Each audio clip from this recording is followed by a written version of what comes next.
Señoras y señores presidentes de Corte de Apelaciones y ministros de fe, y a los postulantes que participan en esta sesión mediante videoconferencia.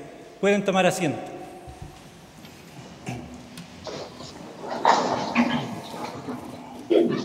Señoras y señores, según lo dispuesto en el artículo 521 del Código Orgánico de Tribunales y conforme lo establece el acuerdo de pleno de fecha 14 de abril, esta audiencia pública en que la Corte Suprema se encuentra reunida en pleno tiene por objeto otorgar el título de abogada o abogado una vez que ustedes, postulantes, presten el juramento de rigor para desempeñar con lealtad y probidad la profesión ante esta Corte Suprema desde las Cortes de Apelaciones respectivas.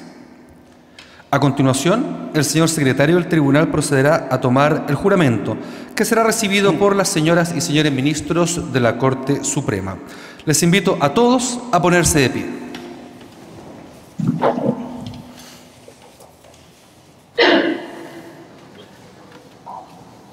Procederá a tomar el juramento los postulantes que se encuentran en dependencia de la Corte de Apelaciones de Rancagua.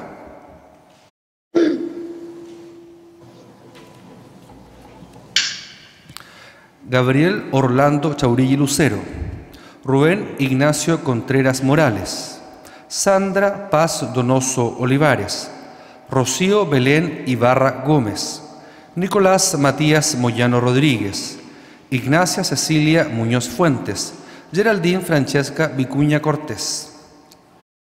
Licenciadas y licenciados, juráis desempeñar leal y honradamente la profesión de abogada o abogado. Sí, juro. Le corresponde el turno a las y los postulantes que se encuentran en la Corte de Apelaciones de Valdivia.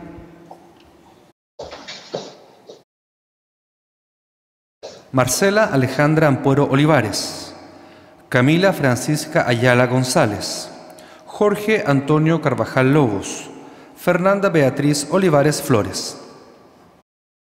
Licenciadas y licenciados, juráis desempeñar leal y honradamente la profesión de abogada o abogado. Sí, juro. A continuación, se realizará el juramento de los postulantes que se encuentran en la primera sala de esta Corte Suprema.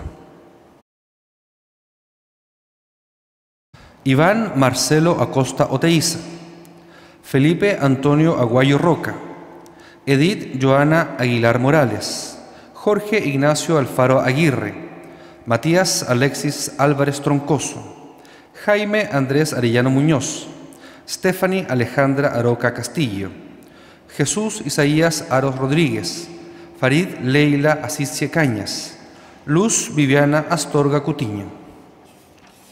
Licenciadas y licenciados, juráis desempeñar leal y honradamente la profesión de abogada o abogado. Sí, juro. Jurarán las y los postulantes que se encuentran en la segunda sala de la Corte Suprema.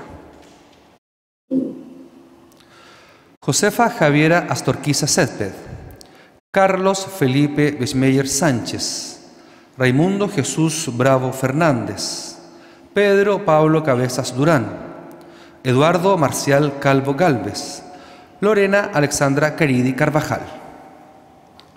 Licenciadas y licenciados, juráis desempeñar leal y honradamente la profesión de abogada o abogado. Sí, juro. Corresponde el turno de los postulantes que están en la tercera sala de la Corte Suprema. Stephanie Fará del Rosario Carrasco Espinosa, María Eugenia Castillo Díaz, María Camila Castro Romero, Jorge Rafael Caguas Montero, Ingrid Susana Cornejo Cubillos, Karina Correa Lascano, Rodolfo Antonio Cortés Lira, Matías Ángelo Cubra Bossi, Alberto Javier Eguiguren García de la Huerta. Licenciadas y licenciados, juráis desempeñar leal y honradamente la profesión de abogada o abogado. Sí, juro. A continuación, prestarán juramento las y los postulantes que se encuentran en dependencias de la cuarta sala de la Corte Suprema. Jacqueline Isabel Flores Martínez, Álvaro Alejandro Flores Ortiz, Luciano Ilich Ignacio Gatica Sepúlveda, Cristóbal Andrés Gil Lizana, Sebastián Eduardo González Aguilera, Jair Ignacio Guerra Díaz. Licenciada y licenciados, ¿juráis desempeñar leal y honradamente la profesión de abogada o abogado? Sí, juro. A continuación prestarán juramento los y las postulantes que se encuentran en la galería de expresidentes de la Corte Suprema. Pamela Alejandra Hinojosa Mondino, María Paz Huerta Letelier, Víctor Enrique Ilavaca Guerra, Nicolás Andrés Iriarte Ramírez, Alan Fernando Jorquera Silva, Andrisa Karsulovich Germasen, María Gracia Lavadía Drapela, Tomás Alberto Larraín Schulz, Catalina María Latrop Aubert, Frank Harold Lenner Reyes, Catalina Muriel López Martínez, Augusto Arturo Alejandro Maldonado Zudi, Juan Pablo Mate Correa, Carola Stephanie Maza Silva, Nadesca Mestre Bastías, Marcelo Ariel Molina Sotelo. Licenciadas y licenciados, ¿juráis desempeñar leal y honradamente la profesión de abogada o abogado? Sí, juro. A continuación prestarán juramento las y los postulantes que se encuentran en dependencias del Salón Plaza Monbaras. Javier Esteban Molina Vergara, Bárbara Alejandra Sebastiana Novoa Román, Francisco Javier Ortega Muñoz, Andrés Raúl Osa Gilet, María Paz Parada Benavente, Juan Pablo Parada da Fonseca, Javier Ignacio Peralta Álvarez, Gonzalo Ignacio Pérez Riva, Georgiana Claudia Pérez Riveros, Jenny Pamela Pichihueche Cisterna, Valentina Pinto Gilardoni, Michelle Riquelme Sangüesa, María José Rojas Frost, Mariel Constanza Rojas Rodríguez, Eugenio Eduardo Rojo Silva, Juan Carlos Salazar Luengo. Licenciadas y licenciados, ¿juráis desempeñar leal y honradamente la profesión de abogada o abogado? Sí, juro. Corresponde el turno de jurar a las y los postulantes que se encuentran en el Salón de Honor de la Corte Suprema.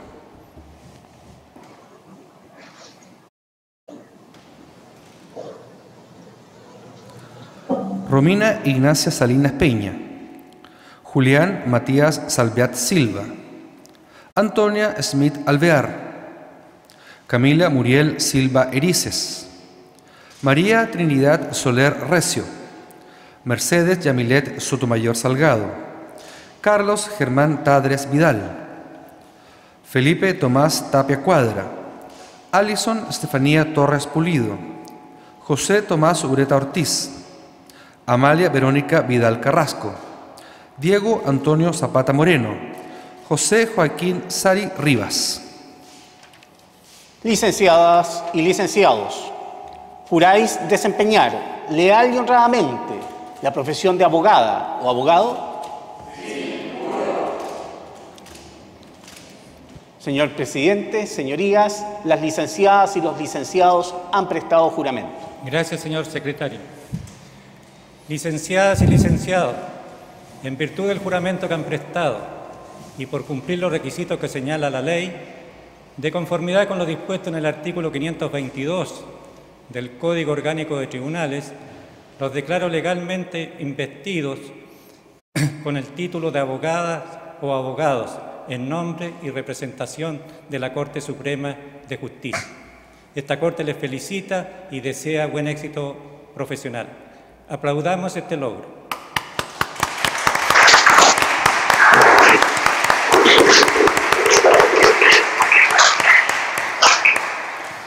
Todos pueden tomar asiento.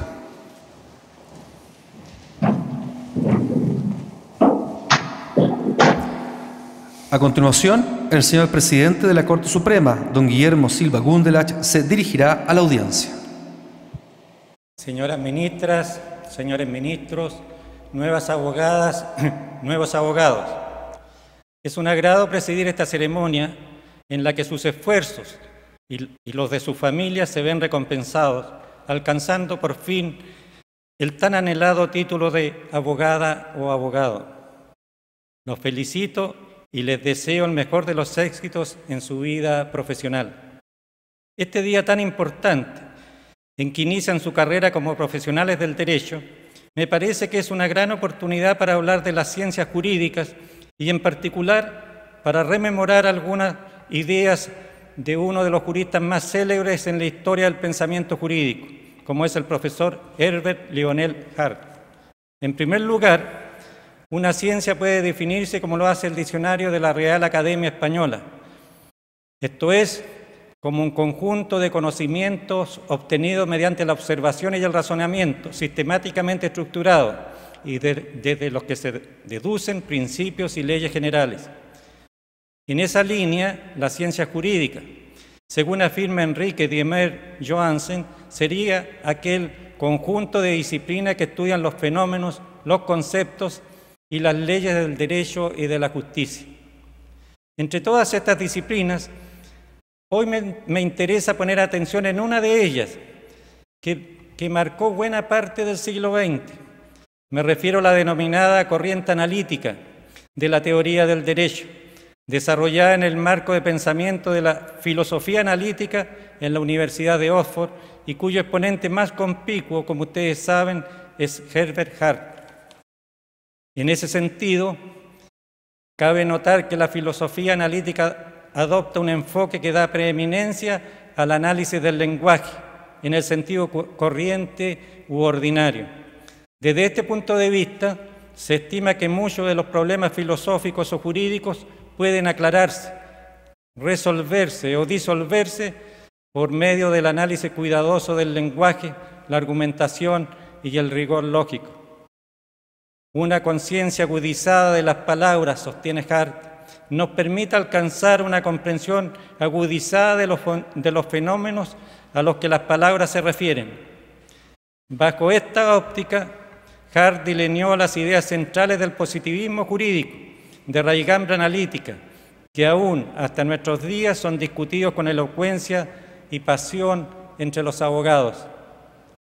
Una de las ideas que me interesa rescatar de este importantísimo autor es que las reglas, en algún punto de su aplicación, muestran lo que denominó una textura abierta.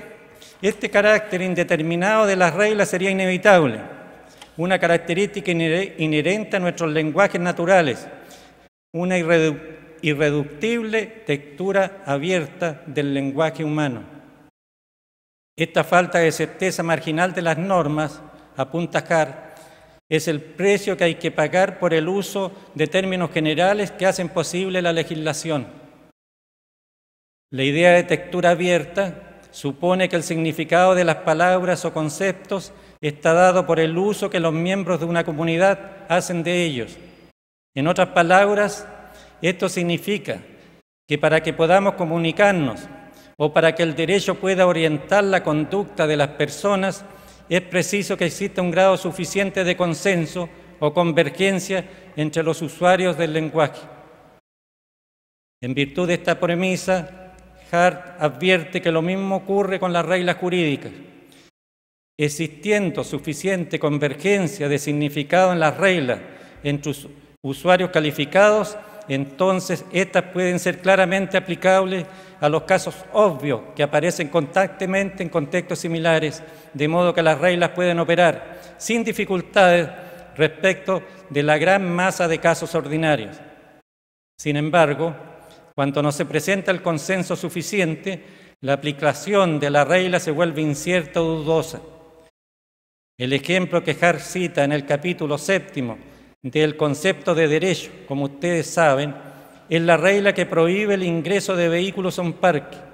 En ese caso, no hay dudas que un automóvil, un bus o una motocicleta son vehículos y por consiguiente la norma parece no necesitar interpretación, es decir, parece aplicarse en forma automática, de modo que el ingreso al parque por esos medios estará prohibido. Pero existen otros casos, dudosos o difíciles, donde no es claro el significado y alcance de la regla, o más bien de la palabra vehículo, como sucede con los aeroplanos, las bicicletas o un auto de juguete a propulsión eléctrica. En estos casos, dice este autor, no es claro que estas cosas sean un vehículo, de modo que en este punto la regla presenta lo que Hart denomina textura abierta. Y en ese caso el intérprete o quien aplica la regla necesita realizar una elección entre los posibles significados que se desprenden de ella. Actualmente es un lugar común de la teoría jurídica sostener que las reglas muestran, por un lado, una zona de certeza o núcleo de significado, y por otro lado, una zona de penumbra o periferia de significado. En el primer caso, en el núcleo de significado, la norma aplicaría, como sostienen los formalistas, en forma mecánica. En el segundo caso, en la zona de penumbra, la textura abierta de la regla obliga al intérprete o al juez a realizar un ejercicio adicional de interpretación o elección. Como sostienen los escépticos, no puede haber aplicación mecánica en este caso y, en consecuencia, el juez deberá ejercer lo que Hart denomina discreción judicial. De esta distinción se derivan además dos tipos de desacuerdo. Tratándose de casos de aplicación del área o núcleo de significado, el desacuerdo se explica por ignorancia o incompetencia de una de las partes, como por ejemplo, si un abogado les propone celebrar un contrato de compraventa de bienes inmuebles por escritura privada. Ese abogado, ustedes notarán simplemente, no sabe derecho.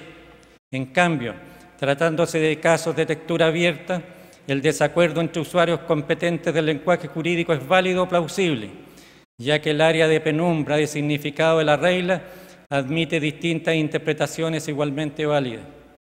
He querido recordar estas ideas de la ciencia del derecho justamente en esta ocasión, porque en esta ceremonia ustedes han sido solemnemente investidos como abogados, es decir, la ley los reconoce formalmente como usuarios competentes del lenguaje jurídico. Es precisamente el apropiado uso de la escritura y la oralidad jurídica la herramienta más importante que cada abogado ha de tener en su quehacer. Y no solo se trata de comprender adecuadamente el problema o categoría jurídica a la que nos enfrentamos en cada desafío, sino también de saber expresar con elocuencia, precisión y facilidad nuestras ideas.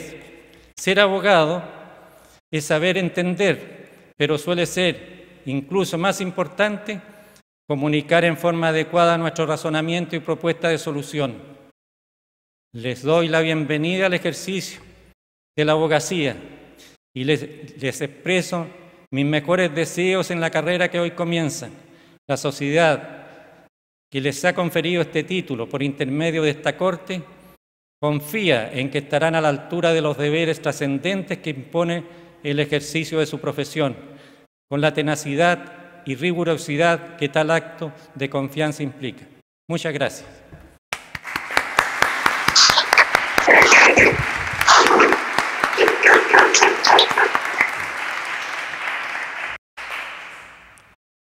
Señoras ministras, señores ministros, nuevas abogadas, nuevos abogados, habiéndose cumplido con el objetivo de esta audiencia, se levanta la sesión desde esta Corte Suprema. Muy buenos días.